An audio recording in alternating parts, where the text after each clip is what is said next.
भोपाल श्रीमान सोनू जी मुंबई के अध्यक्ष श्रीमान सौरभ जी जैन, प्रेमचंद जी जैन सागर, विकास जी जैन श्रवण शिक्षक आयतन दुबई, विक्रम जी जैन रांची एवं राजीव जी जैन, श्रीमान चंद्रशेखर। यहाँ से मत आइए, क्या कर रहे हैं आप लोग? मत प्लीज, आप लोग हट जाए प्लीज। यहाँ जिन्हें बुला रहा हूँ वही आए, मंच पर आकर श्रीफल निवेदन सुने। आपसे निवेदन हाथ जोड़ के, जो जिन्हें बुला रहा हूँ वही आए। आप लोग रोकिए भाई साहब, रोकिए। ये सब लोग जिन्हें बुला रहा हूँ वो नहीं है, निकलते जाए। चंद्रशेखर जी जैन आर्किटेक्ट, विदिशा ट्रस्टी को आयतन शिक्षा करें और आशीर्वाद ने गुरुदेव से संपादित करें। मांगलिक क्या श्रीमान सोनू जी विकास जैन से बिलहरी से जैन समाज के सभी सदस्यगण आए, गुरुदेव के चरणों में आशीर्वाद प्राप्त करें।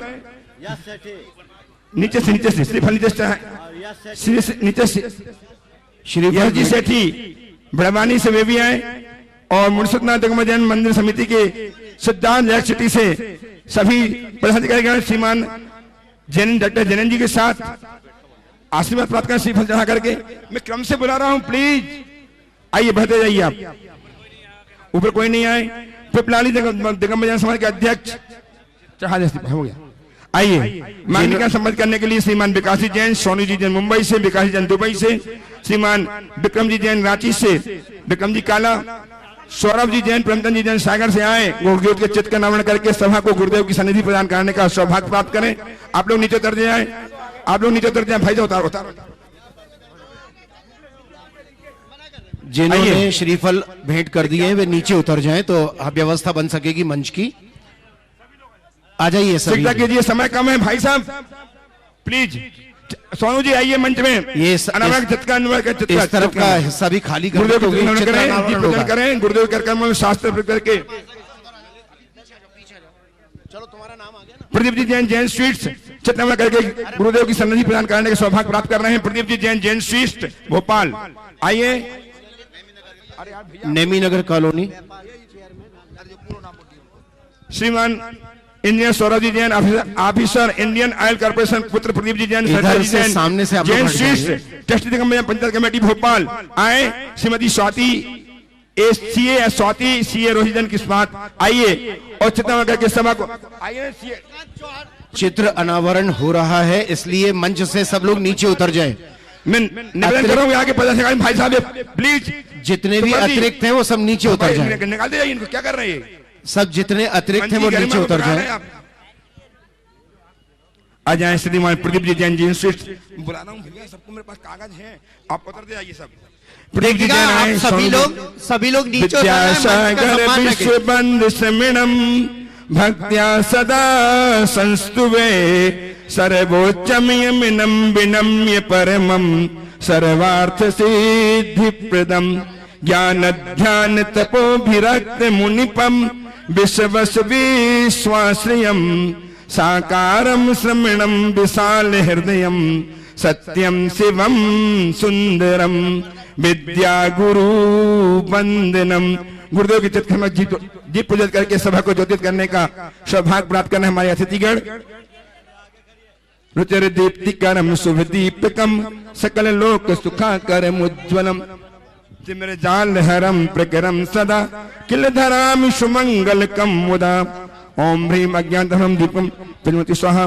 सांस भेंट करने के लिए गुरुदेव के कर कमलों में अंशुल जैन पत्रकार समाज प्रवक्ता श्री माताजी श्रीमती सुधा जैन के जन्मदिन पर गुरुदेव के कर कमलों में जिनवाणी प्रकार के जीवन धन्य कर रहे आए।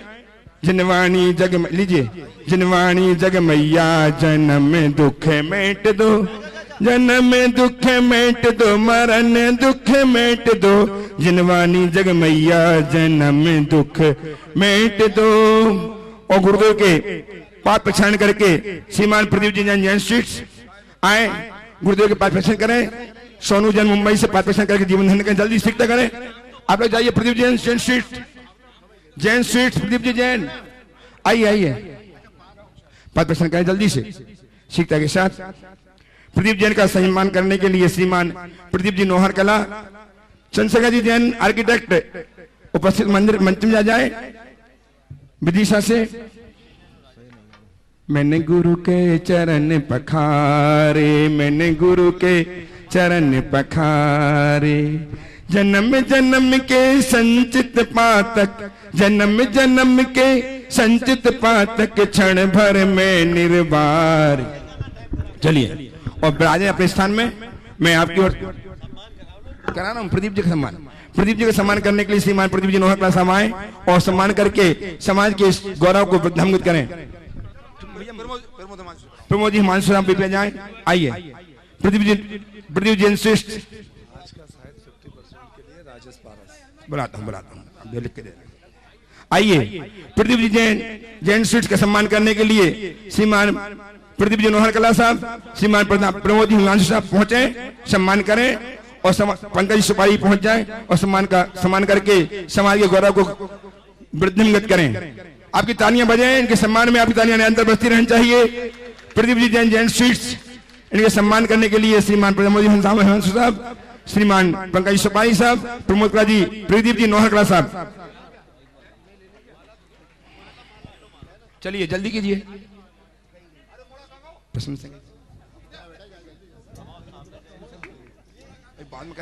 जब किसी का सम्मान हो तो हम तालियां बजाकर कम से कम उसमें अनुमोदन कर सकते हैं। कौन? राजेश जैन नारायण नगर। इन्होंने आज गुरुदेव के साहित्य को आधी कीमत में प्रदान कराने का सौभाग्य प्राप्त किया है। इनके सम्मान में तालियां बजाएं और प्रदीप जैन राजेश जी जैन आए और गुरुदेव के श्री चरणों में पारस होम्स आए, गुरुदेव के चरणों में श्रीफल के आशीर्वाद प्राप्त करें और इनके सम्मान तालियां बजाएं, क्योंकि ये आपके लिए निमित्त बन रहे हैं, जबकि गुरुदेव का साहित्य हमें आधी कीमत में प्राप्त होगा। बहुत बहुत साधुवाद। श्रीमान राजन जी जैन पारस होम आशीर्वाद प्राप्त कर रहे हैं और आप अब सब किताबें प्राप्त करके अपने जीवन को धन्य करने का अवसर प्राप्त कर रहे हैं। मैं आप लोग बैठिए, प्लीज बैठ जाइए। हमारे बीच में आज श्रीमान सुप्रसिद्ध योगाचार्य श्री राजीव जी जैन त्रिलोक भोपाल अपने पुत्र आदेश के साथ गवर्नर हाउस में जो निरंतर योगा कराते हैं, उनके गुरुदेव के कर कमलों में अपनी पुस्तक भेंट करना चाह रहे हैं। और मैं पंकज सुपारी को माइक दे रहा हूं अपनी बच्चों के माध्यम से। हे स्वामी नमोस्तु। महाराज श्री, एक कुछ ऐसे लोग हैं जो सुबह 5:30 बजते हो और जहां भी संत, कोई भी संत हो, कोई भी मुनिसंग हो, वो अपनी सेवाओं में तत्पर रहते हैं। ऐसे हमारे भाई सतीश जी शीतल, बीरेन जी कारी वाले, राजेश जी इतवारा, अरविंद जी ज्ञानी, संजय जी पीरगेट, आकाश जी पंचरत्न, अपूर्व जैन और पारस भैया, आप लोग आए यहाँ पर अपने स्थान पर नमोस्तु कर गुरुवर का आशीर्वाद ले। और पाठशाला के जो छोटे बच्चे सुबह आते हैं वे भी आ जाए, अपने स्थान पर अपने हाथों से गुरुवर को नमोस्तु करते हुए आशीर्वाद ले। अब मैं बिना किसी भूमिका के मुनिश्री से निवेदन करता हूं कि वे अपनी अमृतमय वाणी से हम सबको ओतप्रोत करें।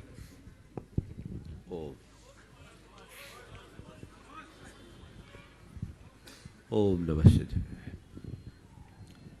जय बोलो अहिंसा परमो धर्म की जय जय जय।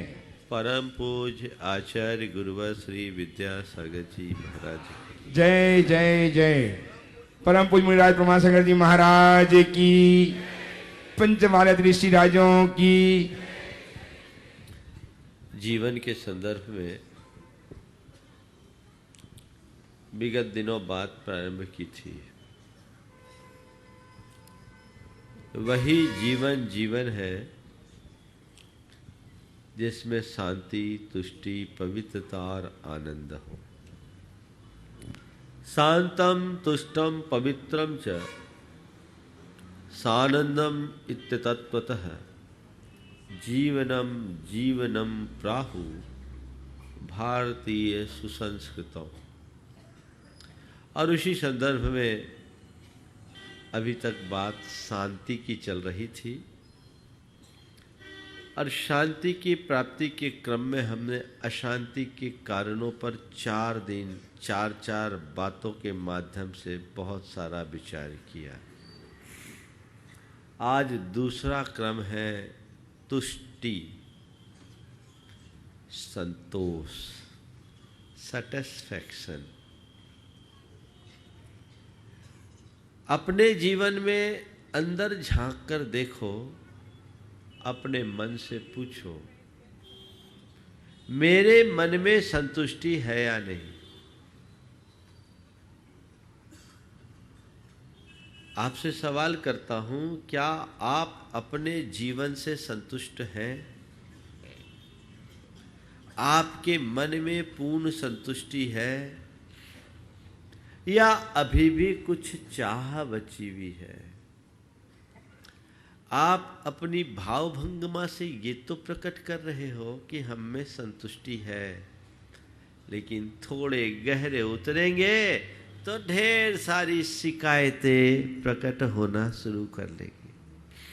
जहाँ संतुष्टि होती है वहाँ अहोभाव होता है, धन्यवाद का भाव होता है, और जहाँ असंतुष्टि होती है वहाँ शिकायतें प्रकट होती है। अपने मन से पूछो, मेरा मन संतुष्ट है या नहीं? पड़ताल करो। शुरुआत करें अपने शरीर से। आप अपने शरीर को लेकर के पूरी तरह संतुष्ट हो?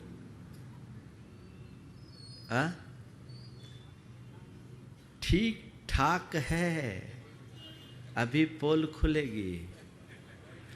जब तुमसे कोई अच्छी सेहत और रूप वाला दिखता है तो तुम्हारी आंखें उसके पीछे क्यों भागती हैं? अगर तुम अपने शरीर से संतुष्ट हो तो किसी दूसरे के शरीर का आकर्षण बचना नहीं चाहिए। मन क्या बोलता है?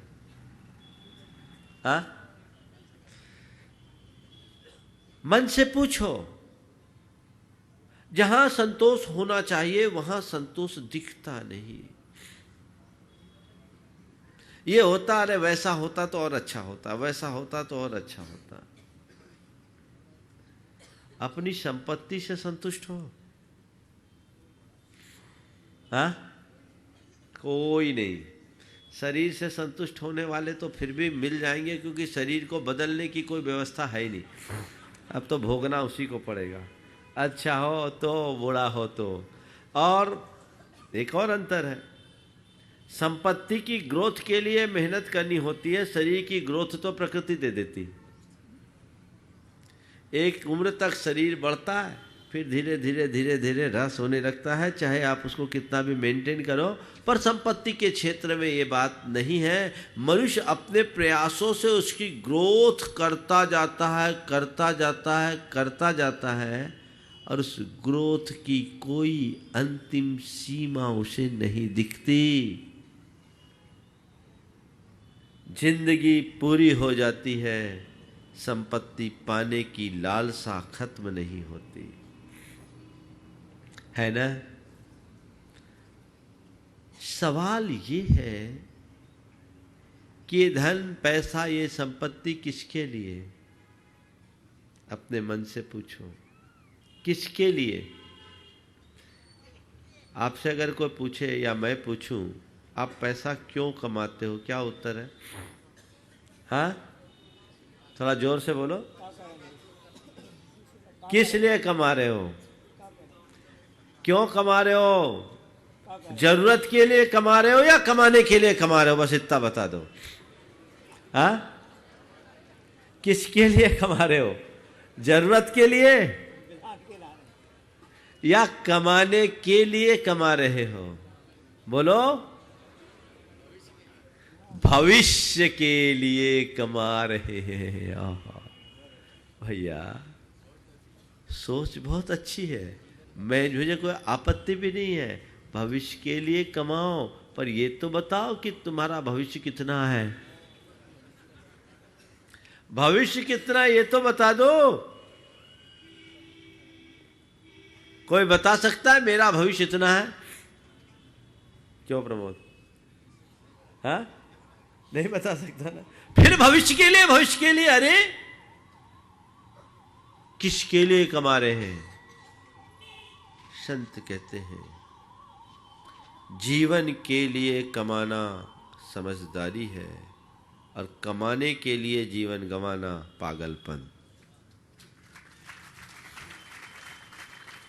विचार आपको केवल इतना करना है कि मेरे धनार्जन का उद्देश्य क्या है, किसके लिए कमा रहे। कहते हैं लोग जरूरत के लिए कमा रहे हैं, और शुरुआत में व्यक्ति जरूरत के लिए कमाता है, बाद में कमाना ही उसकी जरूरत बन जाती, उसको कहीं सेटिस्फैक्शन नहीं है। The more they get the more they want. जहां लाहो तहां लोहो, लोहो लाहीन वड्ढई। जैसा जैसा लाभ होता है वैसा वैसा लोभ बढ़ता जाता है। अनुभव, संपत्ति की चाह घटती नहीं। मैं आपसे एक सवाल करता हूं, किसी को 4 रोटी की भूख हो, 4 रोटी की भूख हो, 2 रोटी मिल जाए, भूख आधी होती कि नहीं? रोज का अनुभव है। 4 रोटी की भूख थी, 2 रोटी खा लिया, आधा पेट भर गया, भरा ना? तुम्हें लाख रुपए की चाह थी, जरूरत थी, 50,000 मिल गया, भूख आधी होती है? क्या हुआ? अनुभव होता। महाराज 5 लाख की चाह आ जाती है। बड़ा विचित्र गणित है इसका। इस विषय में मनुष्य कभी संतुष्ट नहीं हो पाता। सारे जीवन वो इसी चाह में भटकता रहता है, भटकता रहता है। दाम बिना निर्धन दुखी, तृष्णावश धनवान, कहूं न सुख संसार में, सब दुख देखो छान। गरीब अभाव में दुखी है और अमीर आकांक्षा में। एक अभाव के पीछे रो रहा है और दूसरा और कमाने के चाह में पागल हो रहा है। दुखी दोनों है, सुखी नहीं। कैसे सुखी हो? वो रास्ता हमें बनाना है, बताना है। हमने जब से होश संभाला, हमें यही उपदेश दिया गया कि संतोष रखो। कहा गया संतोषी सदा सुखी, ये कहा जाता है, कहा जाता है। तो इसको पलट दो, असंतोषी सदा दुखी। ये उपदेश हमें बचपन से दिया गया, हमने सुना, समझा और सुनाया भी। पर अपने भीतर संतोष कितना घटित किया? शरीर से संतुष्टि नहीं, संपत्ति से संतुष्टि नहीं, संबंधियों से भी संतुष्टि नहीं। मैं आपसे पूछता हूं, अपने संबंधियों से आप लोग कितने संतुष्ट हो? हाँ? लोग कहते हैं हम अपने संबंधियों के लिए कर रहे हैं, पर सब अपने संबंधियों से संतुष्ट रहते हैं। एक बार मेरे पास कुछ युवा दंपति बैठे थे, युवा दंपति बैठे थे। मैंने ऐसी चर्चा में बात की कि ये बताओ इसमें से आप में से कितनी है जो चाहेंगे कि अगले जन्म में मेरा यही पति मिले। 10-12 बैठे थे। मैंने पूछा ये बताओ आप में से ऐसी कितनी चाहोगी कि अगले जन्म में मेरा यही पति बने? एक ने भी हाँ नहीं कहा, एक ने भी हाँ नहीं कहा। सब में असंतुष्टि। हाँ? ये सब जानते हैं। महाराज पूछ रहे कारण, बोला अपने को अनुभव थोड़ी है, तो इनका अनुभव। एक महिला अपने पति से परेशान थी, वो अपने पति को बदलना चाहती थी। अखबार में विज्ञापन निकाला, पति चाहिए, फोन नंबर दे दिया। दूसरे दिन उसकी सहेलियों ने पूछा कोई कॉल आया क्या? बोले 50 का है। पति चाहिए, विज्ञापन दिया, 50 कॉल आया। बोले अच्छा क्या किया, किसका कॉल था? बोले सब महिलाओं का था। बोले क्या कह रही थी? कह रही थी मेरा पति ले लो।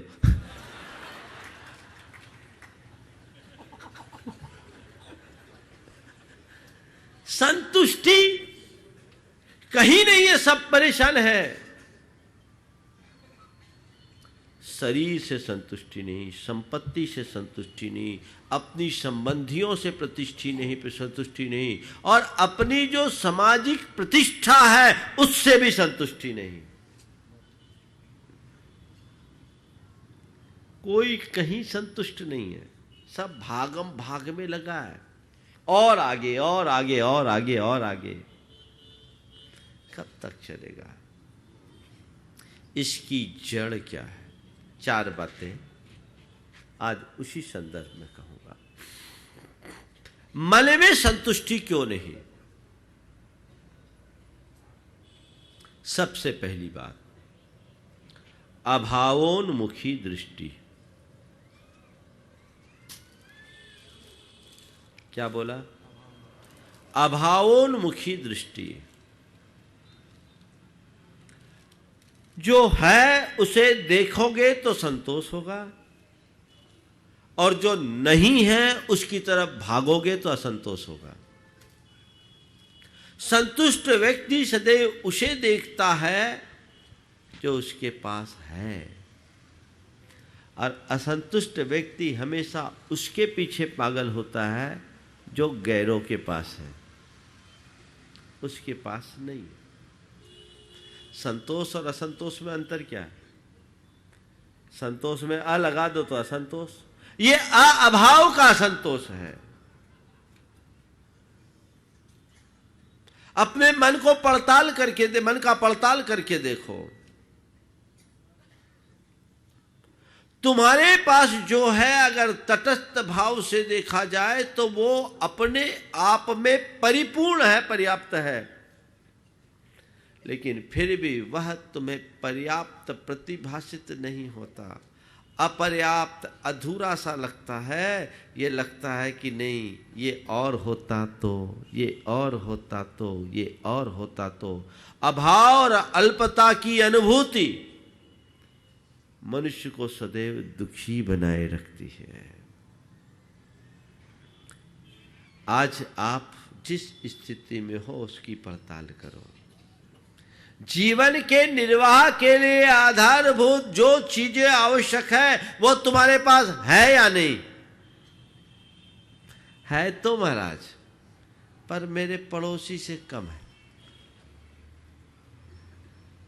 जो मेरे पास है वो मेरे लिए पर्याप्त है, ये अनुभूति तुम्हें सहनसा बना देगी। और जो मेरे पास है उससे औरों के पास ज्यादा है तो सहनसा को भी भिखारी बना देगी। दरिद्र किसको बोलते हैं? गरीब कौन है? गरीब कौन है? जिसके पास पैसे कम हो। गरीब वो नहीं जिसके पास पैसे कम हो, अपितु वो है जिसे पैसे कम प्रतीत हो। मेरे पास कम पैसे हैं, क्यों? उसके पास मुझसे ज्यादा है। ये तुम्हें अंदर से गरीब बना देगा। शास्त्रकार कहते हैं, को ही दरिद्रो यस तृष्णा विशाला। दरिद्री कौन है? जिसके हृदय में प्रगाढ़ तृष्णा है, वो दरिद्र है। बोलो भूखा कौन? वो व्यक्ति जिसके पास खाने को कुछ भी नहीं है और खाने की इच्छा भी नहीं, अथवा वो जिसने 2 लड्डू खा ली तो थाल में है और उसके बाद भी पड़ोसी की थाली में नजर गड़ा है। कौन है भूखा? बोलो। वो कहां बैठा है? वो भूखा कौन है? यही चाहत मनुष्य को दुखी बनाती है। जब तक ऐसी अभावोन्मुखी दृष्टि होगी दुखी बने रहोगे। देखो क्या होता है, आप लोग अपना दुख खुद कैसे उत्पन्न करते हो। एक व्यक्ति का बेटा अपने पिता को लेकर आया मेरे पास, बोले महाराज पापा को समझाइए। क्या बात हो गई? बोले महाराज पिछले गाड़ी लेने का मन था। 1 महीने विचार विमर्श करके शोरूम में घूम घूम करके पापा ने अपनी पसंद का सबसे अच्छी कार, अपने पसंद की सबसे अच्छी कार खरीदी जो अपने बजट में था। महाराज जी कार खरीदे और हफ्ते भर बाद जो हमारे अंकल है ना, उसने दूसरी गाड़ी खरीद ली, वो इससे अच्छी है। तो पापा कहते हैं अरे अपनी गाड़ी बेकार है, ये गाड़ी ठीक नहीं, वो लेनी थी, ये गाड़ी ठीक नहीं, वो लेनी थी। अब बोलो महाराज, ये बार बार कहते हैं कि गलती हो गई, हमें वो गाड़ी लेनी थी, वो गाड़ी लेनी थी, वो गाड़ी लेनी थी, और बजट है नहीं। बेटा लाया है बाप को समझाने के लिए, कभी कभी उल्टा हो जाता है। अब ये क्या है, ये पागलपन है कि नहीं?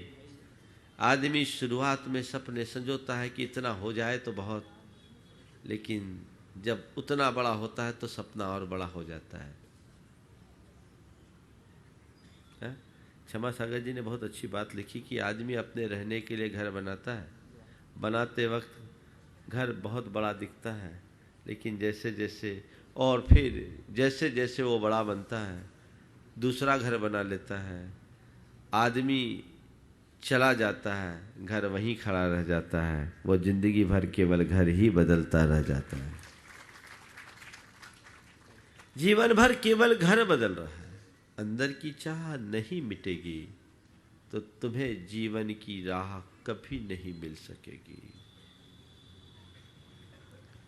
रहता है झोपड़ी में मगर महलों की चाह है, रहता है झोपड़ी में मगर महलों की चाह है, ये चाह ही तेरे लिए कांटों की राह है। रहता है झोपड़ी में मगर महलों की चाह है, यह चाह ही तेरे लिए कांटों की राह है। इस चाह को तू मार ले बस हो गया भजन, आदत बुरी सुधार ले बस हो गया भजन। अभाव को देखना बंद करो, उसकी तरफ जब तक दृष्टि रहेगी तुम कभी सुखी नहीं हो सकोगे। आज से एक सूत्र बनाओ, मुझे केवल उसका मूल्यांकन करना है जो मेरे पास है। क्या बताया? मुझे केवल उसका मूल्यांकन करना है जो मेरे पास है। और आपको बताऊं, जीवन में अपने आप को कभी दीनहीन महसूस करो ही नहीं, क्योंकि प्रकृति ने हर मनुष्य को करोड़पति बना के भेजा है। बात समझ में आ रही है? करोड़पति बना करके भेजा है प्रकृति ने तुम्हें। एक बार एक व्यक्ति मेरे पास आया, बहुत परेशान था, व्यापार में उसे भयंकर नुकसान हो चुका था और वो एकदम सुसाइड करने की मानसिकता बना रखा था। मेरे पास आया, बोले महाराज अब मेरे पास कुछ बचा ही नहीं, मेरे पास कुछ बचा नहीं है, मैं क्या करूं, मेरे पास कोई रास्ता नहीं। मैंने पूछा ये बता, कोई तेरे से तेरी आंखें मांगेगा तो क्या करेगा, दे देगा? बोले करोड़ों देगा तो नहीं दूंगा। हमने कहा तू बोलता है कि मेरे पास कुछ बचा नहीं और अभी तू ही बोल रहा करोड़ों देगा तो आंखें नहीं दूंगा, तो आंखें ही करोड़ों की हो गई, बाकी आर्गन की बात क्या हो गई? कभी इस दृष्टि से मूल्यांकन किया? मेरे जीवन धन से बड़ा कोई धन नहीं है, ये समझ अपने भीतर विकसित करो। अभी तुम्हारी दृष्टि केवल जड़ धन की तरफ जाती है। प्रकृति ने तुम्हें बनाया, तुम्हारे एक एक आर्गन की, एक एक अंग प्रत्यंग और अवयवों की कितनी कीमत है समझो। तो जब प्रकृति ने तुम्हें इतना समर्थ बना करके भेजा है तो अपनी सामर्थ्य को पहचानो, उसका उपयोग करो। दीनहीन क्यों बनते हो, दुखी क्यों होते हो? पर विडंबना ये है कि जीवन धन का कोई मूल्य नहीं और जड़ धन के बिना चैन नहीं। बदलिए अपने आप को। तो पहली बात, असंतोष का जो पहला कारण है वो है अभावोन्मुखी दृष्टि। दूसरा कारण, यथार्थ की अनदेखी। जीवन के यथार्थ को पहचानिए।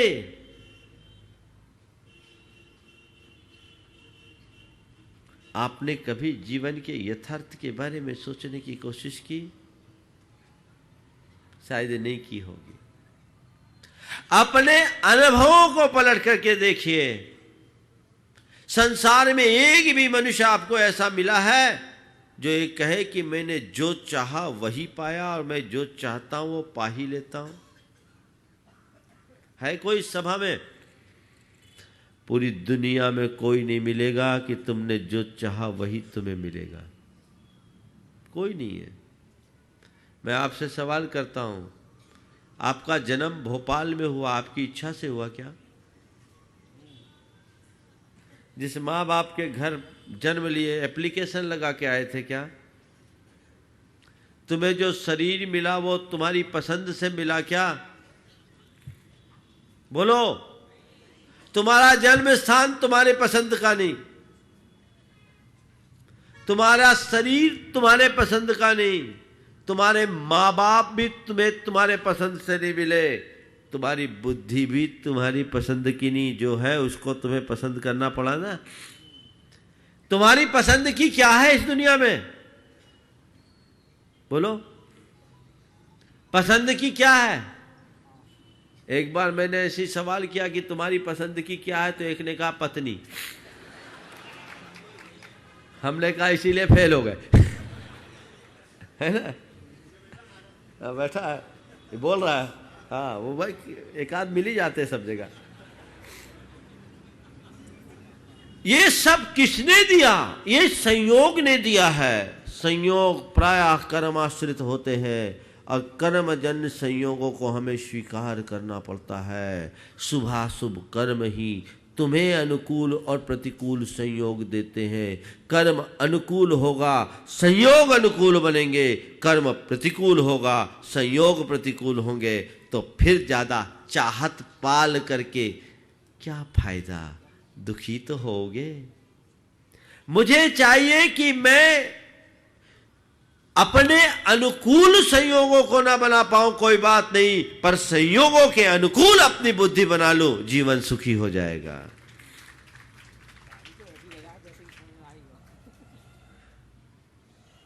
संयोग मेरे अनुकूल में हो, ये मेरे हाथ में नहीं है। क्या तुम्हारे हाथ में क्या है? अगली श्वास भी तुम्हारे हाथ में नहीं है क्या? तो संयोग मेरे अनुकूल हो, ये मेरे हाथ में नहीं। मैं अपने मन को संयोगों के अनुकूल बना लूं, ये मेरे हाथ में है। इतनी सी बुद्धि अंदर से जग जाए, सारी शिकायतें खत्म। क्या करना है? संयोगों के अनुकूल अपना मन बना लो, एडजस्टमेंट पावर अपने आप आ जाएगी। चलो भैया ठीक है, कर्म का उदय है, जो है जैसा है सब ठीक है। संतुष्टि इसी से प्रकट होती है। नहीं तो तुम सारी जिंदगी रोते रोते काट दोगे, और बहुत सारे लोग काटते हैं। मेरे संपर्क में एक ऐसा युवक, देखिए कैसे लोग होते हैं। पिताजी की किडनी खराब, पत्नी को ब्रेस्ट कैंसर, एक भाई अपाहिज, घर का सारा काम करने वाला अकेला, रोज आए सेवाएं दे। कभी उसने अपने मन की व्यथा प्रकट नहीं की। नियमित प्रवचन सुनने वाला व्यक्ति। संयोग से उसके घर आहार हुआ। जब आहार हुआ तब उसके घर की स्थिति का पता लगा। मैंने उससे ऐसे ही पूछा कि तुम्हारी घर की स्थिति इतनी गंभीर, पिता की किडनी खराब, पत्नी को ब्रेस्ट कैंसर, उसका ट्रीटमेंट चल रहा है, एक भाई अपाहिज, उसकी सारी क्रियाएं तुम्हें करनी पड़ती, फिर भी तुम्हारे चेहरे पर शिकन नहीं दिखती, हर पल तुम प्रसन्न बने रहते हो और टाइम भी देते हो, क्या वजह है? उसने एक ही बात कही, महाराज आपके प्रवचनों से हमने इतना ही सीखा है, जो है, जैसा है, जितना है उतने में संतुष्ट रहो। कर्म का उदय आया है महाराज। अब दूसरों के सामने व्यथा कहने से कोई रास्ता तो मिलना नहीं, स्वीकार करना है। इतना सा एक्सेप्टेंस अंदर से आ जाए। कभी दुखी हो गए, बोलो, उसे जगाओ। ये तुम्हारे अंदर ये शक्ति है, क्षमता है, इसे उद्घाटित करो। यथार्थ को पहचानो। संतोष के संदर्भ में जब कभी भी बात की जाती है तो प्रायः धन पैसे के विषय में संतोष की बात होती है, और वो इसलिए भी ज्यादा होती क्योंकि मनुष्य की धन के प्रति सबसे ज्यादा लालसा दिखती है। पर मेरा कहना है केवल धन के प्रति संतोष रखने से कोई बहुत बड़ा काम नहीं होगा। हमें तो हर क्षेत्र में संतोष रखना चाहिए। संतुष्ट होकर जीने का मतलब है शिकायतों को अलविदा कर देना। मन में कभी दुख आएगा ही नहीं। जो है बढ़िया मजे में हूं, मैं मजे में हूं। आजकल लोग मजे में कम, नशे में ज्यादा, है ना। अपने अंदर का मजा उद्घाटित करो और यथार्थ को समझोगे तो ये तुम्हें सहज समझ में आने लगेगा, क्योंकि चीजें मेरे हाथ में नहीं है। ये जीवन का एक बड़ा यथार्थ है, इसे पहचानो।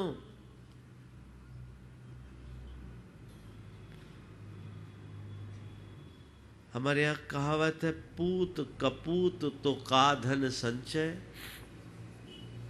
पूत सपूत तो का धन संचय। कहावत है। हा? करे क्या, अब तो पूता ही नहीं है। एक युवा उद्यमी काफी अच्छी प्रगति की, खूब पैसा कमाया। एक दिन उसकी धर्मपत्नी और उसका बेटा दोनों साथ में थे, वो बैठा था। पत्नी ने शिकायत की कि महाराज इनसे कहिए 24 घंटे व्यापार में ही लगे रहते हैं, और स्थिति ये, कोई नया काम बता दे तुरंत दिमाग लगा ले, कोई नया काम बताए तुरंत दिमाग लगा ले। जब पत्नी ने ऐसा कहा,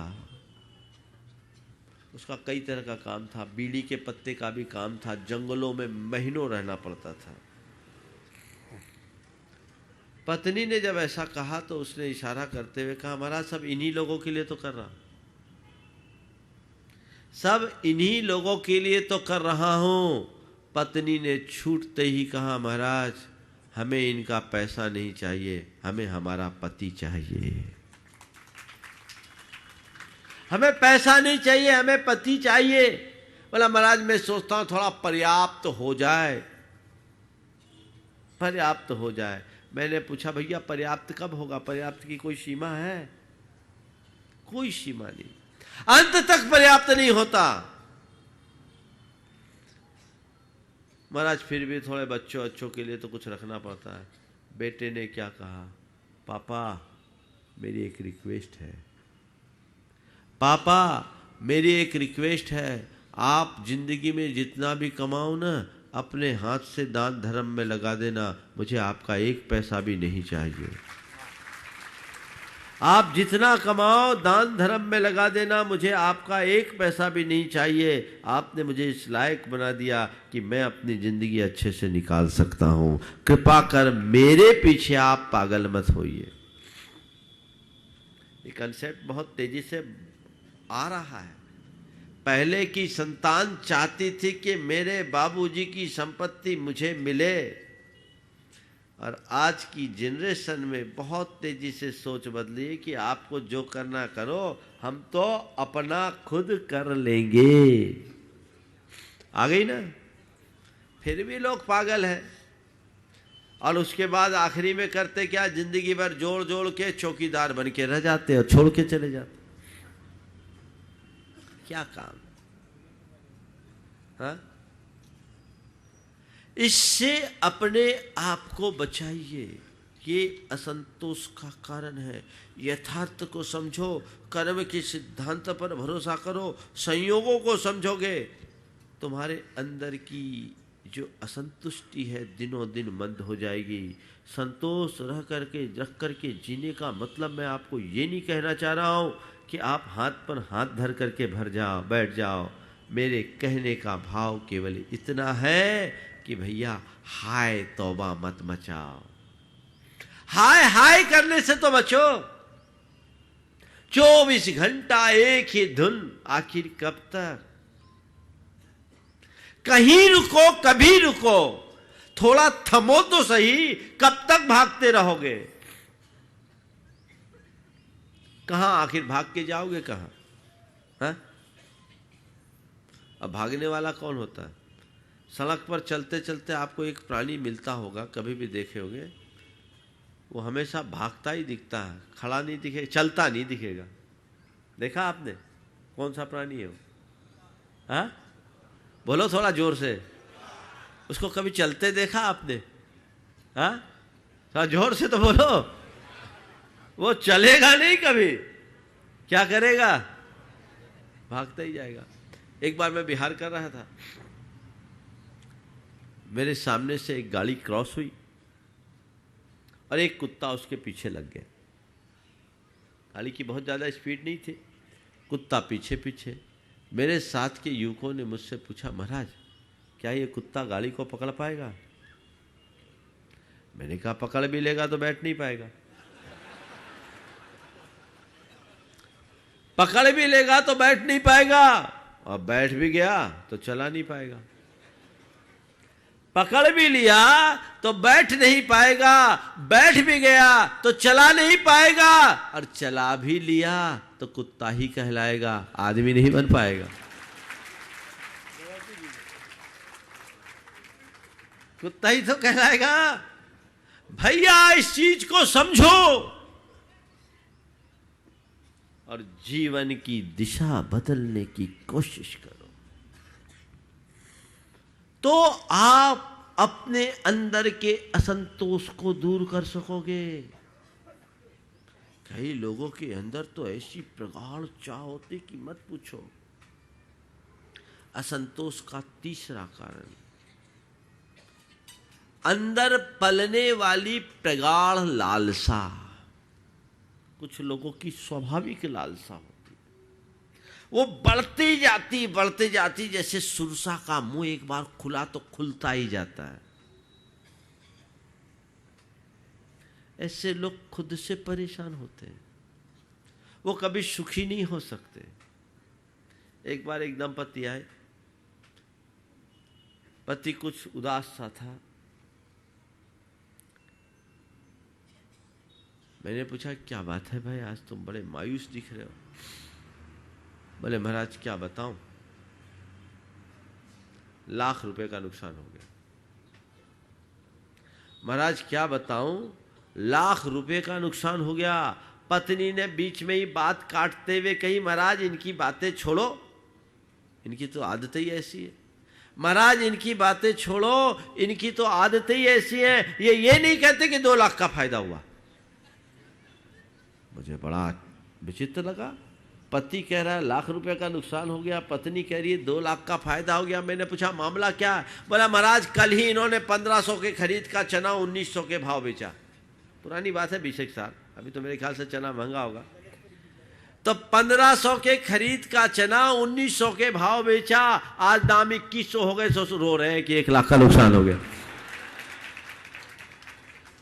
मैं आपसे पूछता हूं, ऐसा आदमी जिंदगी में कभी सुखी हो पाएगा? बिल्कुल ठीक नहीं।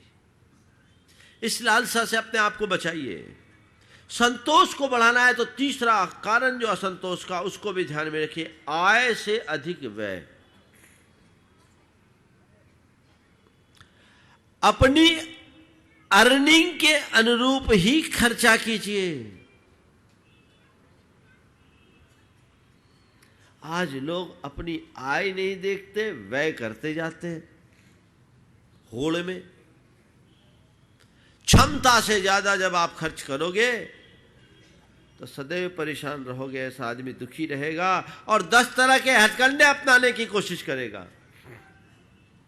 और मैं देखता हूं अधिकतर लोग आजकल ओवर एस्टिमेट काम कर रहे हैं। व्यापार भी उनका ऐसे ही है, बाजार का पैसा लेके राज कर रहे हैं और अपनी रात की नींद गंवा रहे हैं। चाह प्रबल। मैं एक ऐसे व्यक्ति को जानता हूं जो कभी 500 करोड़ का मालिक था, आज एकदम साधारण स्थिति में आ गया। क्या हुआ उसकी चाह? बैंकों से बड़े बड़े लोन लेकर हजारों करोड़ के अधिपति बनने की चाहत में आज इनसे एमओयू कर रहे, आज उनसे एमओयू कर रहे। दुनिया के कई देशों में उन्होंने अपने कारोबार को फैला लिया। 1500 करोड़ का लोन सिर पर आ गया। गवर्नमेंट की एक पॉलिसी ऐसी बदली, सब धरा रह गया, सड़क पर आ गया, सब बिक गया, बर्बाद हो गया। ये तो थोड़ा पढ़ा लिखा था, बच्चे उनके पढ़े लिखे थे तो आज काम कर रहे हैं। जिंदगी तबाह हो गई। ओवर एस्टिमेट, क्षमता से ज्यादा काम, आय से अधिक व्यय। अगर तुम्हारी आय कम है तो खर्चा कम करो, उसमें संतुष्ट रहो। तुम अगर दूसरों से होड़ करके जियोगे तो उसके होड़ में जीत सको न जीत सको बात की बात है, अपनी शांति को तो खोनी ही पड़ेगी।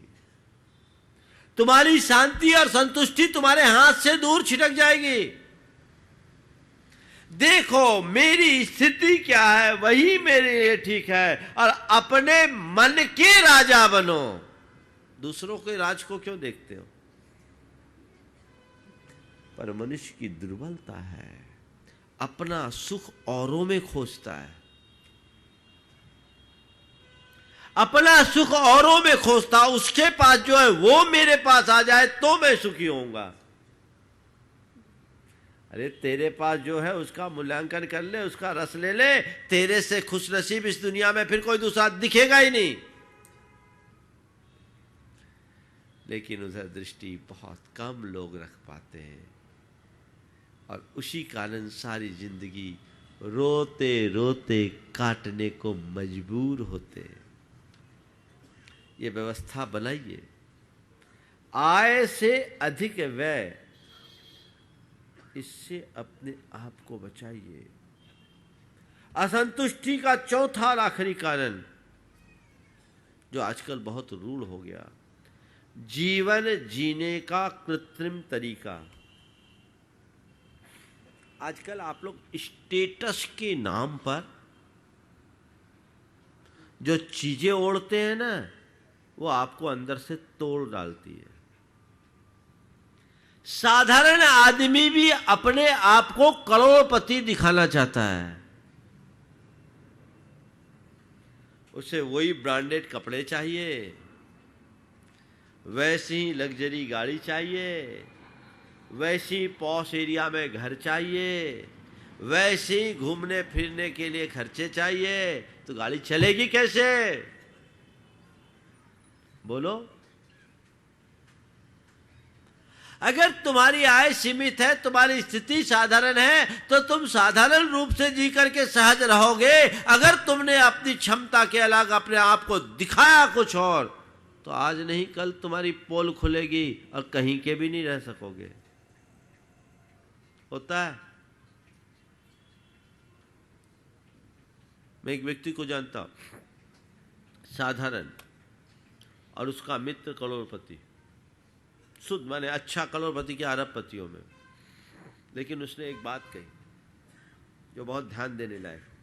एक साधारण व्यक्ति और एक करोड़पति, गैप बहुत समझ लीजिए ऐसा गैप। लेकिन उसने बात कही कि बोले महाराज जी, मैं देखता हूँ इसमें और मेरे में बहुत अंतर है, पर मैं हमेशा अपनी सीमा रेखा का उल्लंघन नहीं करता और इसके साथ उतना ही मेल जोल करता हूँ जितना मुझे आवश्यक है। मैं इसके पास इसके तरीके से नहीं जीता, इसको मैं अपने तरीके से जीने की बात बताता हूँ कि तुझे मेरे तरीके से जिएगा तो मेरी तेरी दोस्ती चल पाएगी। तेरे तरीके से मैं जीऊँगा तो कुछ नहीं होगा। तू अगर मेरे तरीके से रहने लगेगा तुझे कोई कष्ट नहीं होगा, क्योंकि तू भी ज़मीन से ही उठा है, तुझे इसका अभ्यास है। लेकिन मैं तेरे तरीके से जीने लगूंगा तो मेरे लिए बोझ हो जाएगा, क्योंकि मेरे कंधों में उतनी ताकत नहीं है। ये सोच क्या होता है, कोई छोटा बड़े के साथ जुड़ता है तो वो बड़े की होड़ करता है। अरे तुम्हारी कुशलता ये है कि तुम्हारे सामने बड़ा खुद छोटा बनने की कोशिश कर ले। और एक बात बताऊं, बड़ा आदमी कौन? बड़ा आदमी कौन? बड़े आदमी की क्या परिभाषा है? हाँ, जिसके यहाँ 4 नौकर काम करते हैं। मैं बड़ा आदमी की एक अलग परिभाषा करता हूं। बड़ा आदमी कौन? जिसके पास जाने पर आप अपने आप को छोटा महसूस न करो। जिसके पास जाने वाला अपने आप को छोटा महसूस ना करे, वही बड़ा आदमी है। ये जो कृत्रिमता का लबादा ओढ़ रखा है आप लोगों ने, उससे बचिए। हर चीज में ब्रांडेड ब्रांडेड ब्रांडेड ब्रांडेड ढूंढने वालों, याद रखना कफन का कोई ब्रांड नहीं होता। लिपट कर जाना है, कुछ नहीं होगा। ये तो जिंदगी भर रोते रहोगे, जोड़ते रहोगे, और एक दिन छोड़ करके जाना पड़ेगा, हासिल कुछ भी नहीं होगा। एक कृत्रिम तरीका होता है, वो जीवन का संतुलन कैसा बिगड़ता है। पति दफ्तर से आया, बैग नहीं रखा कि पत्नी उस पर बरस पड़ी। हद हो गई, अब बहुत हो गया, अब मुझसे सहा नहीं जाता, आप कुछ करो।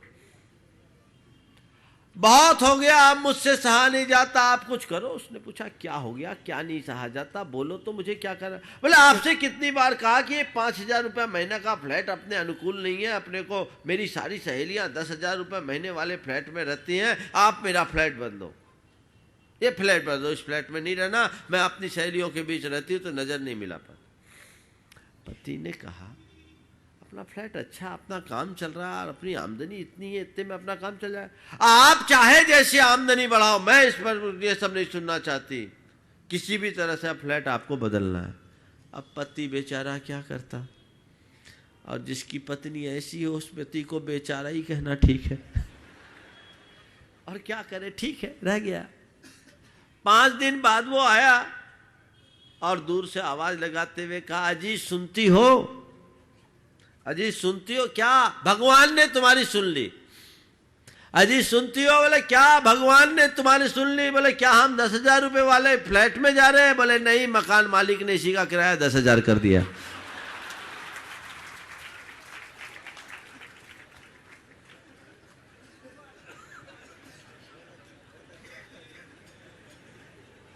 तो बात समझ में आ गई आप लोगों को? ये कृत्रिमता तुम्हारी सहजता को खंडित करेगी। इससे मुक्त होइए, अपने जीवन की असलियत को अपनाने की कोशिश कीजिए, जीने का रस लीजिए, जीने का आनंद लीजिए, तब जीवन का सार है। नहीं तो अंत में आपके मुख से केवल यही निकलेगा, हाय कुछ न कर सका, मुझे जो जीवन में करना चाहिए वो कुछ नहीं कर सका। और जीते जी भी आप अंदर से दुखी होगे। संतुष्ट होने का मतलब सुखी होकर के जीना, हर पल प्रसन्न बने रहना, हर पल आनंद में मग्न रहना, ये अंदर की संतुष्टि होनी चाहिए। बस मेरी साथ जो है, जैसा है, जिस स्थिति में हूं, मेरा केवल वही है और मुझे उसी में संतुष्ट रहना है। इतनी सी बात गले उतर जाए तो बेड़ा पार। लेकिन सब कुछ हो जाता, यही नहीं हो पाता, तो एक दिन क्या होगा? कुछ भी नहीं होगा। इसलिए इस तरफ से अपनी दृष्टि बदलनी चाहिए, आगे बढ़ना चाहिए। चौक में आए, आज हफ्ता पूरा हो गया। पिछले इतवार को जब आए थे, हाँ आज भी इतवार ही है, देखो हम तो बोल रहे हैं आपको, जिंदगी इतनी है, 7 दिन से ज्यादा किसी की नहीं है। बोलो, रविवार से और कोई है? 8वां दिन है क्या? हाँ, 8वां दिन कौन सा है? शंका समाधान में बताएंगे। और आज का शंका समाधान कहाँ होगा पता है आपको? अशोका गार्डन में शंका समाधान होगा। भोपाल वालों का भाव तो बहुत प्रबल है और मुझे मालूम है और चीज़ों में आप लोग संतोष हो जाएगा, इसमें संतोष नहीं होगा। फिर भी जितना हमने सोचा था उससे ज़्यादा समय चौक को दे दिया है, कम नहीं मिला।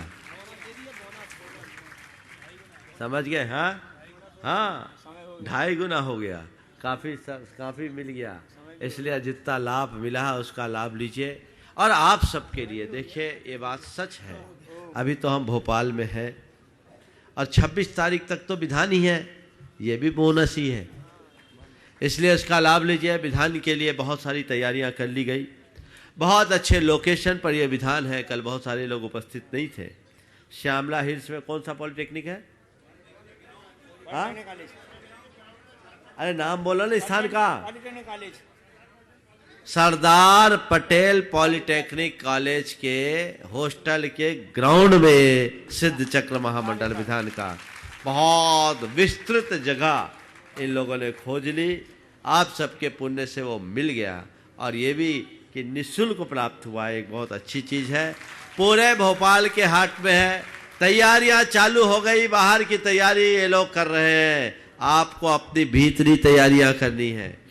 जितने लोगों की जरूरत थी उससे ज़्यादा नाम आ गए, लेकिन अभी जिस उत्सुकता से मुख्य मंडलों के नाम आने चाहिए नहीं आए।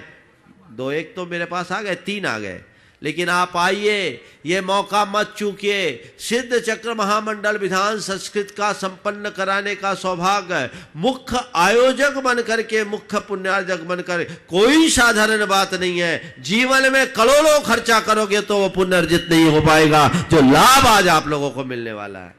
इसलिए उत्साह के साथ बढ़िए, इसमें अपना उत्साह मंद मत कीजिए। मुझे अपने जीवन में एक बार सिद्ध चक्र विधान कराना है।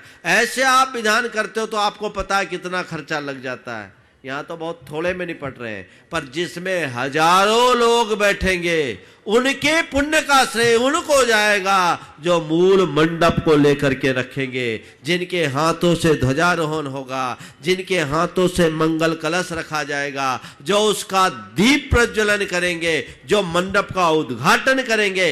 ये एक अच्छे अवसर है। इन अवसरों के लिए संपर्क कीजिए। मैं बोली को पसंद नहीं करता, जहां तक कोशिश करता हूं बिना बोली के काम हो जाए। तो जो भी इच्छुक है शीघ्रातिशीघ्र संपर्क करें। कहीं ऐसा ना हो कि सब तय होने के बाद आप सोचते रहो हमारा क्या है और मामला लटक जाए। इसलिए उत्साह के साथ आगे आइए और लाभ लीजिए। अभी भोपाल से हम लोग जा रहे हैं आगे, माने भोपाल में ही है, अरे आगे जा रहे हैं। आज जैसा अशोका गार्डन की बात की गई, कल सुबह का अयोध्या नगर में चर्या का कार्यक्रम होगा और उधर से पिपलानी होते हुए 7 तारीख को हम लोगों की चर्या विद्यासागर संस्थान में होगी। बाकी वहाँ कुछ कार्य है, इसलिए हम लोग जा रहे हैं। फिर उसके बाद आप लोगों को मालूम पड़ेगा, एक एक करके सारी जानकारियाँ मिल जाएगी। अगला रविवार टीटी नगर में आप सबको देखने को मिलेगा। बीच के कार्यक्रम समय समय पर आप सबको मिलते रहेंगे। उत्साह के साथ अपना काम करिए। कमेटी बहुत उत्साह से अपने कार्य में लगी है। आप लोग भी उनके लिए अनुकूल सहयोग देकर वातावरण को अनुकूल बनाइए। बोलिए, बैठे रहे। मंगल भावन महाराज 4 लाइन, मंगल भावन 4 लाइन। हाँ, बैठे रहिए। सब देखो, कोई हताश मत हो। बीच बाजार में बैठ जाओ, सब आ जाता है। चौक में तो पूरा भोपाल निपट गया।